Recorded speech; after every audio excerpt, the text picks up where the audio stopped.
Hey everyone, Sam here, thanks for joining me. Well, I'm in the countryside again in northern New Zealand, not far from where I live.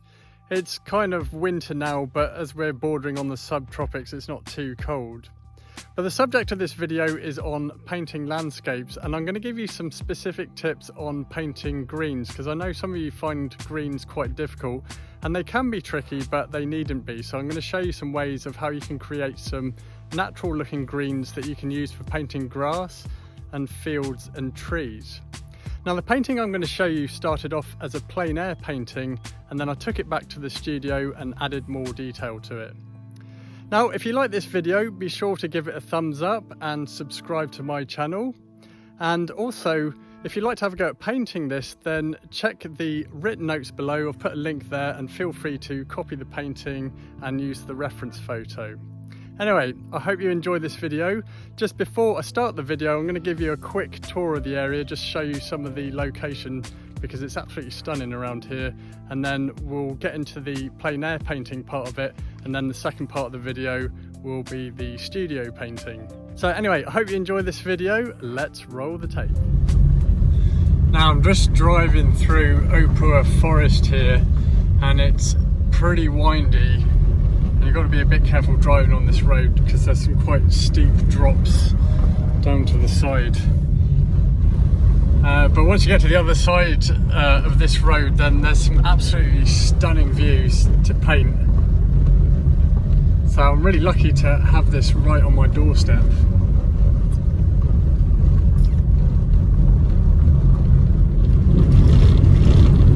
Alrighty, so now we're just coming outside of the forest now and more into the open, and the view that I've painted in this video is just over the top of this hill, so you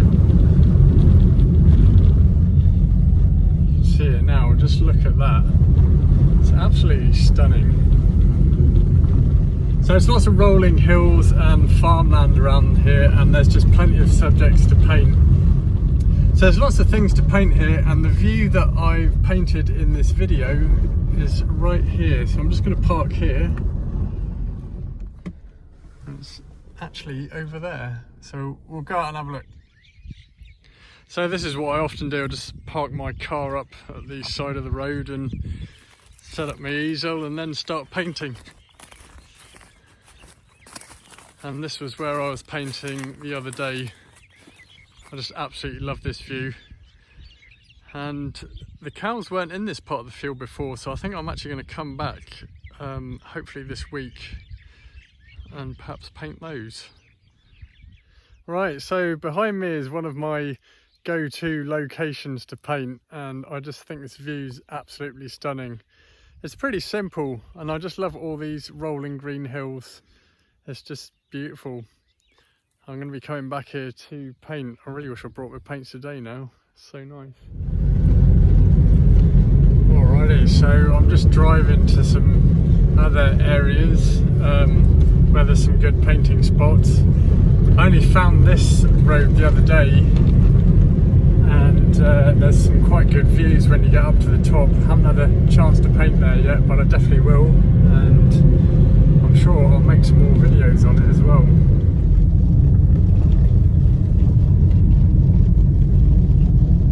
Yeah, I think there's another potential painting right there.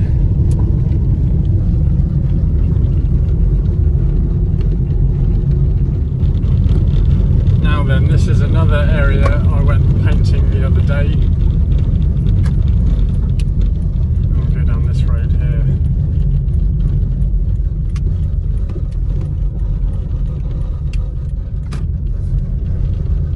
Oh yay! My horsey friends are back.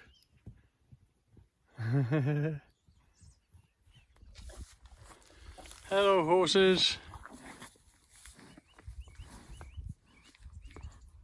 Oh, yeah.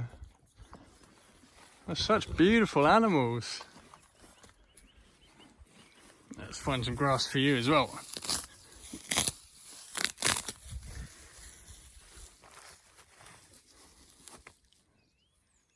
Want some grass?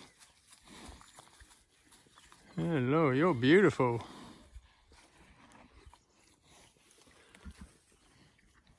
This is just such an awesome area. I really want to get into painting animals as well, so I'm going to be coming back here.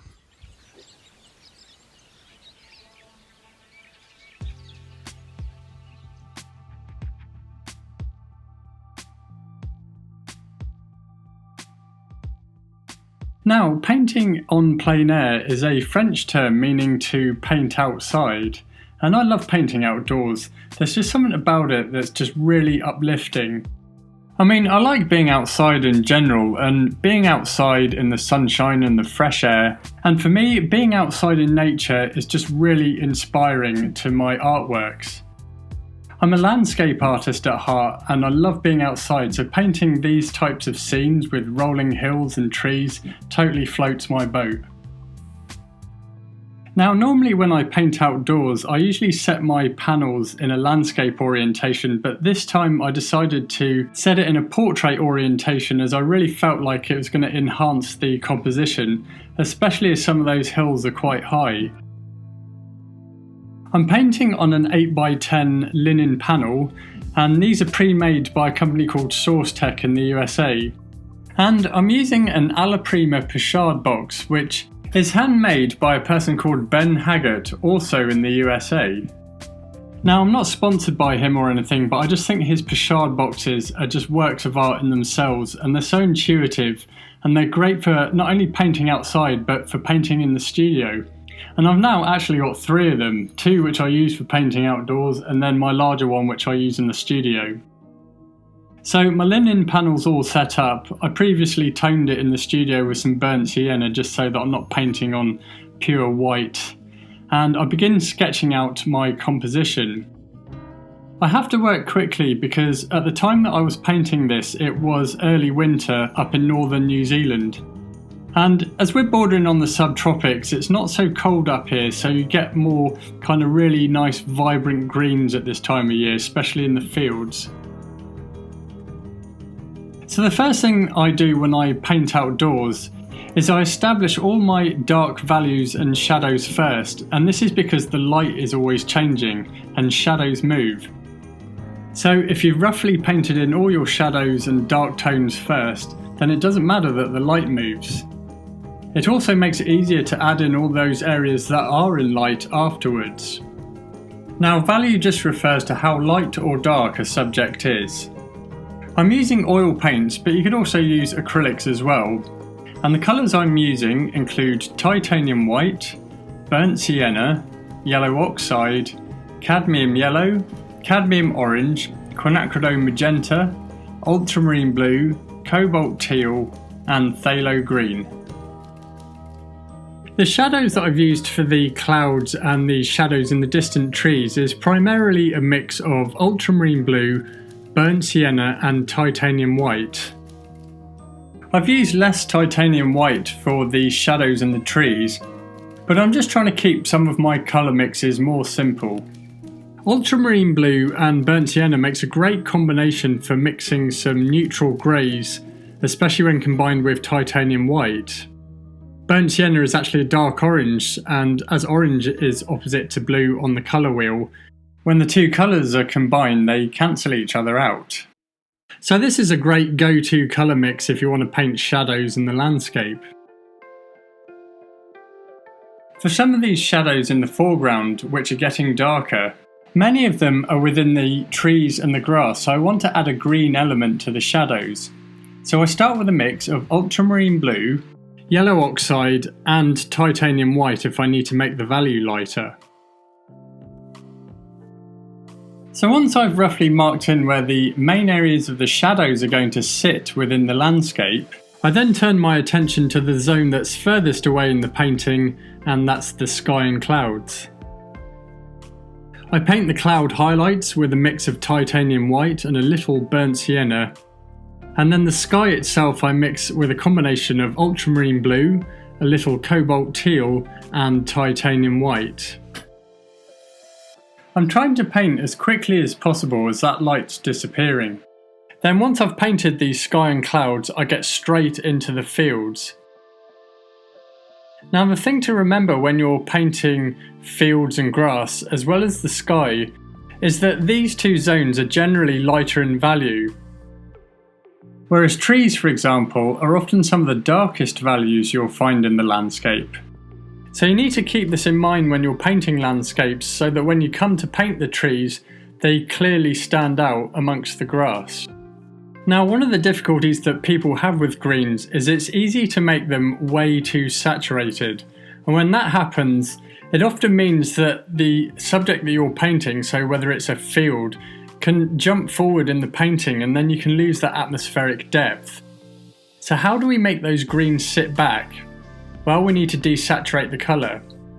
So when it comes to painting these distant fields, I'm using colours that are lower in chroma.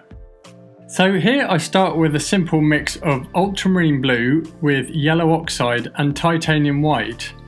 But I've also just in places introduced a little bit of cobalt teal just to green it up a little bit, but I have to be careful not to add too much because I don't want to make that colour too saturated. Now you can also desaturate a green by mixing in a colour that contains red, which is its colour opposite on the colour wheel. So this could be an alizarin crimson or a quinacridone magenta, and also burnt sienna works really well.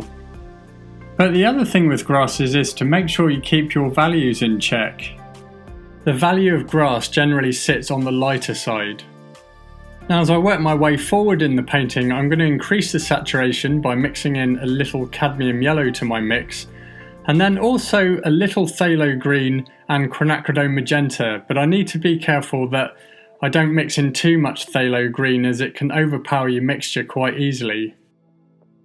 Now here I'm obviously showing you the plein air painting part of this painting, but in the second part of the video when I show you the studio aspect of it where I'm adding detail, I'll actually show you how to mix some of these greens on my palette. Now one of the main protagonists in this painting is the large tortora tree on the left side of the painting. And tortora is a tree that's native to New Zealand and it has quite dark olive green foliage.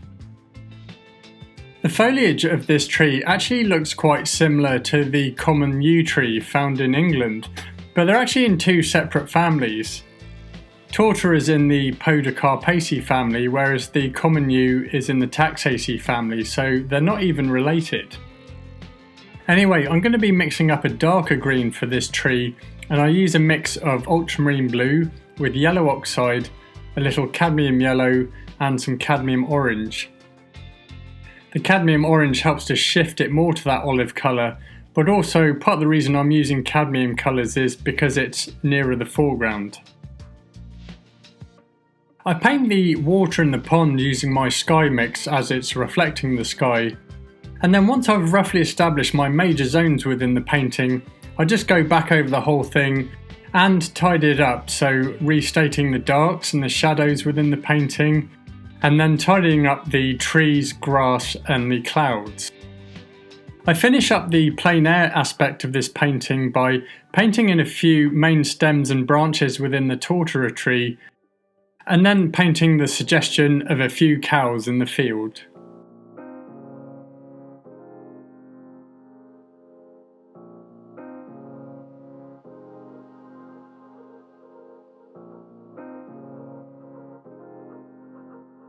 So now I'm back in the studio and I allowed the painting to dry for a couple of days.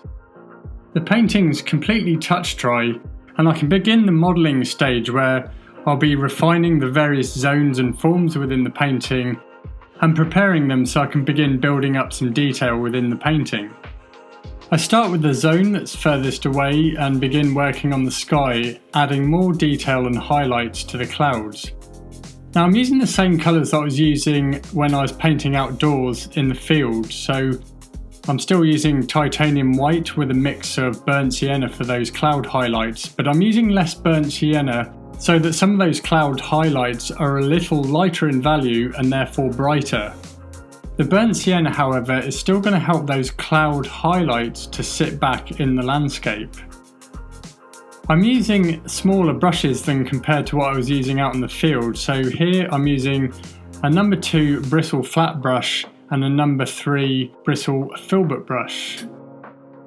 Now the thing I like about the filbert brushes is you can use the flat end of the brush for broad brush marks, but as the tip of the brush has a rounded edge to it, you can use those for finer marks. Once I've spent time working on the sky, I then return to the shadows in those trees in the distant hills, and I decided to bring them forward a little bit in the painting, and I'm able to do this by making those tree shadows a little bit darker. Now this is just a mix of ultramarine blue with some burnt sienna and titanium white, but I've kept the mixture on the blue side. These tree shadows are really important because they're going to help to give definition to the trees on the hill and give it a more three-dimensional look. Now once I've painted those tree shadows, I then want to paint the tree canopies that are in the full sunlight. Now I need to keep in mind that trees are generally darker in value, but also these trees are sat on the distant hills, so the value is not going to be quite as dark and the colour's not going to be that saturated. However, I still want to make it appear green. So when I come to mix this colour on my palette, I'm more opting for the lower chroma colours and using titanium white as well to help desaturate it. So I mix ultramarine blue with some yellow oxide, and then I'm going to add a red element by mixing in some quinacridone magenta, and this is also going to help to desaturate the green. I can then make the value lighter by mixing in titanium white.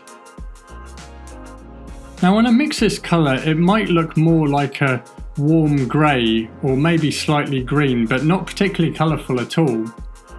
But when I mark in the areas of the tree canopies that are in the full sunlight, that colour we've just mixed is going to look much more green when placed next to the tree shadows. It will not only look like a nice green, but it will sit where it's meant to in the landscape. Now if I was to use a really saturated green here, they would jump right forward in the painting and we would lose that atmospheric depth. Once I've painted those trees, I then move on to those distant fields. So again, how do we make these greens sit back in the landscape? It can't be too saturated. What I was able to do here was I used my existing sky mix, which is already on my palette, and this was the same colours I used earlier, so a mix of ultramarine blue with some cobalt teal and titanium white. So that was already mixed up, and then I just introduced some yellow oxide. And of course you can use yellow ochre instead, either colour works fine. So this is going to make a nice soft desaturated green, and then I was able to just shift the tone of that green a little by introducing some more cobalt teal, but not too much. I then round off the colour with some quinacridone magenta, and this is going to help make the green look a bit more natural. Now don't worry if you don't have cobalt teal, because you can also use phthalo green instead, but you'll just have to be careful not to use too much. In fact, you'll just need a small amount because it's such a powerful colour. If you find your green is looking a little bit too cold, you can just warm it up by adding in a little bit more yellow oxide. Now as I work my way to the midground, I want to turn up the volume of that green. So I increase the saturation by mixing in some cadmium yellow, some more ultramarine blue, and then I mix in a little phthalo green, which really kicks up that colour. I then round off the colour with some quinacridone magenta. If at any point the value of your mixture is starting to get a bit too dark, then just mix in a little titanium white.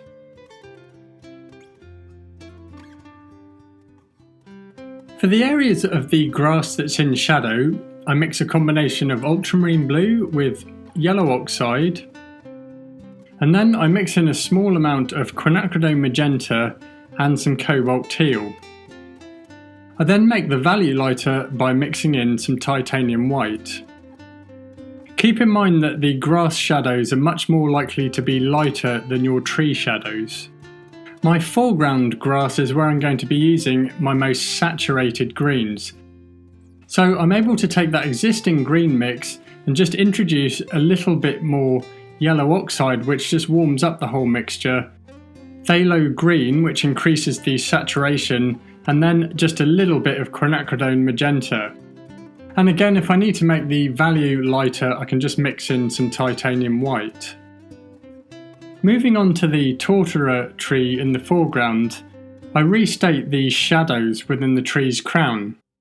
And again, I'm using the same colour mix that I used when I was outdoors in the field, and that's just a mix of ultramarine blue with a little yellow oxide, and this is just going to create a dark tone but that has a green cast to it.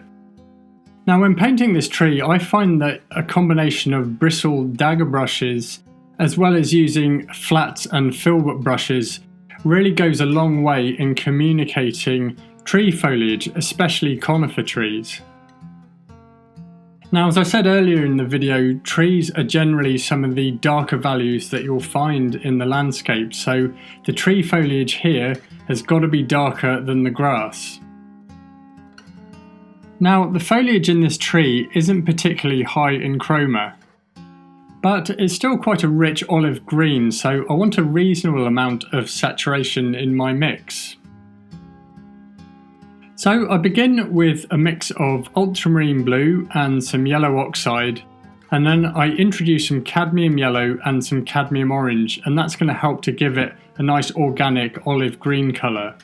I can even introduce a little bit of phthalo green just to add some interest to that green mix, and this will help me communicate texture within the tree's crown. When I'm mixing greens and painting greens in my landscape, I generally reserve the cadmium colours more for the foreground and midground, and I use them sparingly, if at all, for the elements that are in the background of the landscape. So when working on the form and texture of the tree's crown, especially in the full sunlight, I start off with darker colours, and then as I build up the detail, I progressively add lighter layers, and I'll be saving my lightest tones until the end of the painting. Now I got to the point in the painting where I'd added already quite a bit of detail, but I had to let the painting dry once again. Then once it was dry, I was then able to add the final details to the painting. So this is where I was adding a few highlights to the areas of grass that are in the midground and the foreground, and highlights within the tree canopies. Now adding these lighter layers and final highlights is what's going to give more form and definition to the trees overall. I also added other finer details within the painting, such as the network of stems and branches within the tree, some of which was bathed in the direct sunlight. I also painted this suggestion of blades of grass that are in the full sunlight, and for this I used a very light mix of ultramarine blue with some cadmium yellow and yellow oxide, along with titanium white, and with a few flicks from my 00 synthetic round brush, I was able to paint the suggestion of blades of grass. Now I haven't used too much detail here in the grass because often less goes a long way. I didn't want to overcomplicate the foreground with too much detail. There were other features in this scene which I added to this painting, such as the fences that define the field boundaries. I finished up the painting by re-adding the cows that I had to paint over as I was working on the midground. Now I think with a landscape like this, dropping in a few animals really goes a long way to adding to the visual story of the scene that you're painting. Once I've painted the animals, aside from adding a few extra details here and there, I decided that the painting was complete.